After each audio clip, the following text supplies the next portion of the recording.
J'ai là entre les mains un objet à la fois très simple et complexe, plein de poésie et tout à fait banal, mais en fait sous-utilisé, c'est une map-monde. Alors pourquoi cet objet ? Parce que j'ai eu envie, dans une série de 3 émissions qui commencent aujourd'hui, de vous proposer une réflexion sur l'unité progressive de notre monde. L'idée étant de donner quelques éclairages historiques et géographiques sur la mondialisation pour la sortir de ses aspects strictement économiques. La mondialisation serait un concept au contour imprécis qui agirait comme une force supérieure contre laquelle on ne pourrait rien et bien sûr doté d'un chef d'orchestre. Non, le terme de mondialisation est peut-être nouveau, mais le phénomène n'est pas né subitement en 1990, quand le mot s'est répandu après la chute du mur de Berlin.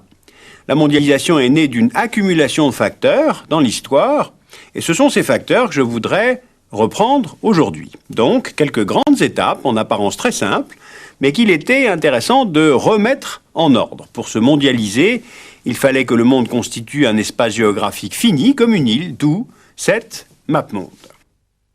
Premier chapitre donc, un monde fini. Voici une carte du XVe siècle, l'une des cartes présentant notre monde avant qu'il ne soit exploré en totalité et avant qu'il ne soit connu en totalité, c'est-à-dire avant qu'il ne soit fini. Ces cartes vont beaucoup changer à partir du XVe siècle grâce aux grands voyages et aux découvertes des navigateurs portugais, lancés en particulier sous l'impulsion de Henri le Navigateur. Voici maintenant une carte du monde vers la fin du XVIIe siècle, quand les contours de la planète sont non seulement connus grâce aux explorateurs, mais aussi dessinés de mieux en mieux. Autrement dit, quand les hommes disposent de la même image d'un même monde. Les débuts de la mondialisation remontent en fait à cette époque-là. Enfin, voici maintenant une carte du XIXe siècle. On voit nettement les évolutions des cartes. C'est à partir de ce moment-là que naît la conscience qu'il existe un espace commun, ou en tout cas unique, et que se développe l'idée que l'on va pouvoir y multiplier les échanges à une échelle mondiale. Bien, mais pour cela, il faut que les unités de mesure soient communes. Donc, premier chapitre, un monde fini. Deuxième chapitre, mesurer le monde. Il faut en effet une unité commune de mesure des distances, d'où l'invention du système métrique. Le mètre étalon que vous voyez là est pris comme une unité de mesure et prend lui-même la Terre comme référence. Car un mètre, c'est en fait la 10 000e partie de la distance séparant le pôle de l'équateur. Et le système métrique, sans être adopté partout, est reconnu et utilisé partout. Ensuite, il faut disposer d'une unité de mesure de l'espace Terre, d'où la division de la Terre en 24 fuseaux horaires décidés à la conférence de l'Union postale en 1884. Le premier fuseau prend pour axe le méridien de Greenwich, qui est le lieu où se trouve l'Observatoire de Londres. Londres qui était la grande capitale mondiale de l'époque, et Greenwich donne son nom au méridien 0. Voilà donc une étape vers la mondialisation, un espace connu, fini, où chacun peut se positionner grâce à des unités mesurant de façon commune la distance et le temps. Troisième chapitre, sortir. Étape essentielle en effet que ce désenclavement des continents. D'abord vers l'ouest, la redécouverte de l'Amérique en 1492. Vers l'est, la découverte de la route des Indes en 1498 vont pousser les Européens à la conquête de territoires transatlantiques, à leur colonisation, à leur exploitation commerciale, donc à la multiplication des échanges. Le premier mouvement migratoire d'échelle mondiale, c'est-à-dire hors de l'Eurasie, c'est celui des Européens vers les Amériques, de la fin du XVIIe siècle au début du XXe siècle. Notamment les Anglais vers la Nouvelle-Angleterre, les Français vers la Louisiane et la Nouvelle-France, les Espagnols et les Portugais vers l'Amérique du Sud. D'autres émigrants viendront ensuite. Le second mouvement mondial induit par le premier que je viens de décrire, c'est celui de la traite des Noirs. Là, le mouvement est plus large encore, puisque l'esclavage tisse un lien entre 3 continents, européens, africains, américains. On voit Anglais et Français, Espagnols et Portugais partir d'Europe vers les côtes de l'ouest de l'Afrique, y embarquer sur leurs navires des milliers d'hommes et de femmes qu'ils emmènent sur leurs terres en Amérique pour les utiliser comme main-d'œuvre gratuite ou bon marché. De là, les Européens rapportent coton et tabac pour les marchés d'Europe avec une forte plus-value.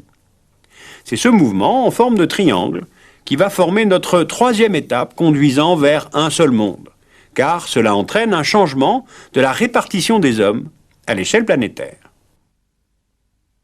Quatrième chapitre, le développement du commerce international. Alors là, plusieurs facteurs sont conjugués. La colonisation et l'exploitation de ces nouveaux territoires que l'on vient d'évoquer. Ensuite, le développement des théories sur l'économie libérale de Adam Smith ou David Ricardo, fin 18e. La révolution industrielle, où l'invention de la machine à filer en 1768 et la machine à vapeur en 1769 vont aider au développement des industries textiles et charbonnières. Alors, ajouté à la puissance maritime et à la maîtrise du commerce mondial, cela a assuré aux Anglais une accumulation de capitaux favorable à l'investissement et au développement de l'Empire britannique. Les colonies leur assurent dans un sens l'importation des matières premières et dans l'autre sens ouvraient à Londres des marchés quasi illimités où elles pouvaient écouler la production et ses flux commerciaux. Cinquième chapitre enfin, ouvrant vers la mondialisation la liberté des mers. Vers l'est, on voit sur la carte ici la position du canal de Suez, entre Port Saïd et Suez. Et son ouverture en 1869 a évité le contournement du continent africain et réduit ainsi de 10 000 km la distance de navigation entre l'Europe, l'Afrique de l'Est et l'Asie. Vers l'ouest maintenant, pour commercer avec l'Asie ou l'ouest des États-Unis, il faut traverser par la terre américaine ou bien descendre jusqu'au détroit de Magellan. Eh bien, avec le percement de l'isthme de Panama, qui est terminé en 1914, les deux côtés de l'Amérique du Nord, les deux océans Atlantique-Pacifique, peuvent être reliés par cargo. Le percement de ces canaux contribue au développement du commerce mondial, qui devient lui-même à la fois origine, instrument, vecteur de la future mondialisation. Et cette mondialisation, elle va beaucoup s'accélérer après 1945, en particulier avec, évidemment, le développement du commerce international.